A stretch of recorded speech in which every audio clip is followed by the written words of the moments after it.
जय श्री राम। जय हनुमान जी। मेरे YouTube चैनल पर आप सभी का हार्दिक स्वागत है। दोस्तों, आज एक नया सब्जेक्ट लेके मैं आ रहा हूँ। ये सब्जेक्ट है ब्रह्मांडीय एक ऐसी ऊर्जा, एक ऐसी शक्ति, एक ऐसी ईश्वरीय शक्ति के विषय में जो हर समय हम लोग का साथ देती है और हम लोग उसे समझ नहीं पाते हैं। एक ऐसी अदृश्य शक्ति है जो एक शिक्षक के रूप में हम लोग का हर समय मार्गदर्शन करती है। मैं एक छोटा सा एग्जांपल दे रहा हूँ। कई बार आप लोग भी या हम में से कई लोग छोटी मोटी गलती करते हैं, तो कोई गलत काम करते हैं तो एक अंदर से आवाज़ आती है, ये गलत है, ये गलत है, इसका परिणाम गलत होगा, ये नहीं करना चाहिए। ये इंडिकेशन जो मिलती है ईश्वरीय शक्ति के द्वारा मिलती है। एक जीवात्मा हमारे शरीर के अंदर पड़ी हुई है जो ईश्वरीय पूर्ण रूप से है, और एक ब्रह्मांडीय शक्ति साथ में काम करती है। एक कॉस्मिक इस तरह की ऊर्जा है जो हमें सचेत करती है, वो शिक्षक के रूप में। अगर हम उसको जागृत कर लेते हैं तो क्या होता है कि आने वाली घटनाओं के विषय में बहुत कुछ पूर्वानुमान हमें लग जाता है। इस तकनीक का इस्तेमाल बड़े बड़े ऋषि मुनि, साधु, सन्यासी, संत, महात्मा करते थे और करते भी हैं। आज भी जो ध्यानी ज्ञानी है, चाहे आप कई बार आपने देखा मेडिटेशन लोग करते हैं, तो उनकी सातों चक्र जागृत तो होती ही है, साथ में ये गुण उनमें आ जाता है। टेलीपैथी की भी थ्योरी आपने सुना होगा, सिक्स सेंस जागृत रहती है। तो कोई भी चीज़ कहीं भी होने वाली हो, उसकी पहले से आपको जानकारी हो जाती है। और ये शक्ति क्या है, कैसे है और कैसे हम जागृत करें और इसका क्या बेनिफिट लेंगे। इसके द्वारा बेनिफिट तो हम जो चाहे वो हम कर सकते हैं, बशर्ते कि वो पॉजिटिव चीज़ें हो, ईश्वरीय विधान के अनुरूप हो, तो ये हम कर सकते हैं। एग्जाम्पल देता हूँ कि छोटा सा एक अंडा है। अंडा अपने पूर्ण काल के बाद निकल जाता है, वहाँ कोई ना मुर्गी हो ना मुर्गा हो, तो भी अंडा उसी तरीके से पल जाती है। कई बार आजकल तो बिजली से लोग पैदा कर लेते हैं, हालांकि वो तो कत्ल खाने में ले जाते हैं उसको, पोल्ट्री फार्म वगैरह के लिए। तो आपने देखा होगा कि वो मुर्गी का जो चूजा है वो बड़ा भी हो गया, सब तरह से वही विधि विधान करता है जैसे एक नॉर्मल होते हैं। तो कौन सिखाता है, कौन पढ़ाता है उन्हें? कोई तो शिक्षक है जो उसको गर्भ में ही सिखा दिया सब कुछ। एक बच्चा माँ के गर्भ से निकलता है, निकलते ही रोना शुरू कर देता है, और जब वो खुश होता है तो हंसता भी है। तो ये हंसने और रोने की टेक्निक किसने सिखाई? फिर वो दूसरों को देख के बोलना शुरू कर देता है, बोलता है, आवाज़ निकालता है, और फिर देखा देखी जो शब्द आप बोलते हैं उसकी नकल करना शुरू करता है। तो ये सिखाता तो कोई ईश्वरीय शक्ति ही है, प्रकृति का नियम है कि वो ऐसे ही करेगा। तो ये जो ईश्वरीय शक्ति है ये सब जगह काम करती है। अब मैं आपको क्या बताऊं कि जो बड़े बड़े मुनि, एक ऋषि होते हैं, एक मुनि होते हैं जो मनन ज़्यादा करते थे, चिंतन करते थे किसी विचार पे, उन लोगों के पास एक टेक्निक बहुत ज़्यादा डेवलप रहती थी। वो एक चिंतक होते थे और वो पूर्वानुमान लगा लेते थे और उन्हें इंडिकेशन मिलती रहती थी कि हमें क्या करना है, और वो करके बहुत अच्छा डेवलप कर लेते थे। हम आप इस टेक्निक को अगर डेवलप करें तो हमें क्या होगा कि आने वाली कई चीज़ें जो हमारे फेवर की नहीं है उसका जानकारी मिल जाएगा और हम अपना बचाव कर सकते हैं। देखिए, ज्योतिष तो बहुत कुछ बताती भी है, वैदिक गुण में है, वैदिक सिद्धांतों के तहत ही मैं बात करता हूँ। ईश्वरीय शक्ति को अपने फेवर में लाने के लिए ये सब टेक्निक का इस्तेमाल किया जाता है।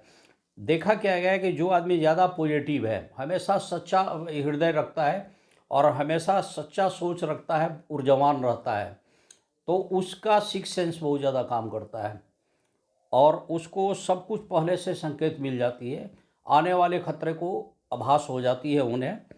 और किसी भी देवी देवता का जैसे आप पूजा करते हैं, आप जिसमें रम गए, आपके आराध्य देव हैं, आपके इष्ट देव हैं, जिस पे आपका मन रम जाए, अगर पूर्ण निष्ठा के साथ आप उनकी भक्ति करना शुरू कर दीजिए, तो वहाँ से भी ये टेक्निक आपको मिलनी शुरू हो जाती है। जो अदृश्य शिक्षक हैं, जो शक्ति है, वो आपको गाइडलाइंस देना शुरू कर देती है कि ये काम गलत है, ये सही है, और आप किसी दुविधा में फंसे हैं तो गाइडलाइंस दे देगी कि ऐसे नहीं, ऐसे करिए। इसी टेक्निक के बदौलत मतलब जो चैतन्य शक्ति है उसको ज़्यादा जागृत करने वाले लोगों को पता चल जाता है कि सामने वाला आ रहा है तो आपसे क्या क्वेश्चन पूछेगा और उसका क्या जवाब होगा, या उसकी भविष्य के विषय में या पास्ट उसके विषय में कुछ जानना चाहे। तो जनरल कैटेगरी के लोग अगर इसको करते हैं, डेवलप कर लेते हैं, तो क्या होगा कि वर्तमान तो सही ही होगा, जिसे प्रेजेंट बोलते हैं, और फ्यूचर भी वो सही कर सकते हैं। तो उन्हें फ्यूचर के लिए क्या चीज़ सबसे ज़्यादा करना चाहिए और आने वाले घटनाओं से मैं क्या फेवर में है क्या फेवर में नहीं है। तो फेवर में तो जो है वो तो अच्छी बात है, वो वेलकम है, लेकिन जो ख़राब चीज़ें हैं उसको रोकने का पूरा प्रयास अभी से करने तो बड़ा लाभ होगा। ईश्वरीय शक्ति अगर मिल जाए तो आदमी महान बनता है, विद्वान बनता है, श्रेष्ठता की वो टॉप 10 लिस्ट में शामिल हो जाता है। और कई लोग मेडिटेशन के द्वारा इस शक्ति को प्राप्त कर लेते हैं। ठीक है, हम ज्योतिषाचार्य हैं, हमने आपको बताया आपका शुक्र खराब है, ये दान करो, ये पुण्य करो, हमने बताया राहु खराब है तो शनि खराब है तो मंगल है।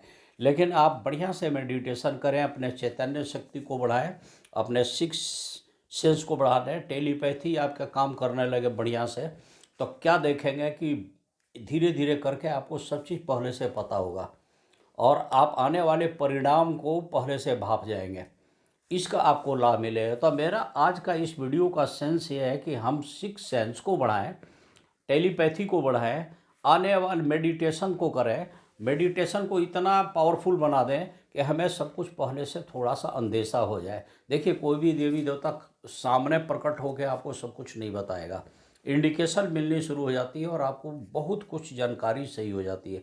कई बार ऐसा होता है कि आपने किसी को देखा और आपके मन में एक जहन में एक सवाल आ जाता है कि ये आदमी बहुत ज़्यादा दिन का मेहमान नहीं है, बेशक वो बीमार ना हो, और कुछ दिनों के बाद आप सुनेंगे कि वाकई उसकी डेथ हो गई है। कोई ना कोई ऐसी शक्ति है जो आपको इंडिकेट कर देती है। या छोटे बच्चे को देख के भी आप आइडिया लगा लेंगे कि बड़ा होकर बहुत बड़ा विद्वान बनेगा या बड़ा इस तरह के पोस्ट पर बैठेगा, और कुछ होता ऐसे ही है। ये सब सिक्स सेंस का कमाल है। और आज का वीडियो बनाने का ये है कि इसके द्वारा आप अपने शुक्र को, राहु को, शनि को, आने वाली घटनाओं को, बैड इफेक्ट्स को काट सकते हैं और अपना बचाव कर सकते हैं, अपने परिवार की खुशहाली बढ़ा सकते हैं। यदि कोई आपको दिक्कत लगे तो आप इस पे लिख देंगे, हम आपको और भी सलाह दे सकते हैं, ऐसी कोई बात नहीं है। छोटा वीडियो बनाने का मेरा प्रयास रहता है। इसी क्रम में मैंने ये बताया कि एक वो ईश्वरीय शक्ति जो शिक्षक के रूप में हमें मार्गदर्शन करती है। जैसे आप किसी को मारने पीटने चले गए, झगड़ा करने गए, अंदर से आवाज़ है कि गलत कर रहे हो, इसका परिणाम ठीक नहीं होगा, तो ये जो आवाज़ आती है वो कहाँ से आती है, आपके जहन में सवाल आया कहाँ से, ये इसको कौन आदमी आपको गाइडलाइंस देता है, उसी ईश्वरीय शक्ति को पहचानिए। उस अदृश्य जिसको बोलते हैं शक्ति या टीचर बोलिए, शिक्षक बोलिए, वो कौन है, ये ईश्वर का यही विधान है। हम ईश्वरीय शक्ति को पहचानें और आशा ही नहीं, पूर्ण विश्वास है कि आप हमारे इस बात को समझें और इस टेक्निक का भी इस्तेमाल करें। तब तक के लिए हमें आज्ञा दीजिए, फिर मिलते हैं नेक्स्ट वीडियो में। अब प्रेम से बोलिए जय श्री राम, जय हनुमान जी।